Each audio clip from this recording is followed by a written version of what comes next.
Eu tô aqui para convidar vocês a participar de um encontro, um curso de horsemanship, que vai ser realizado dia 9 e 10 de julho, e queria convidar o meu colega de trabalho para tecer alguns comentários sobre o que vai acontecer. Tá? Preto, faz favor, vem cá.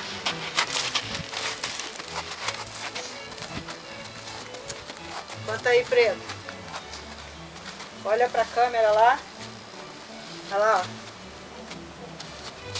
Lá, ó.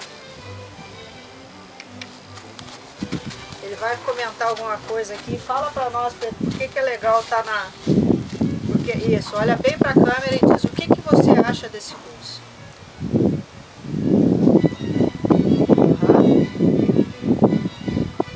Faz sentido. Entenderam?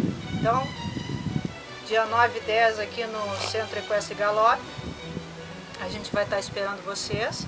E se vocês não entenderam o que o Preto falou, falta estar no curso, aí vocês vão entender.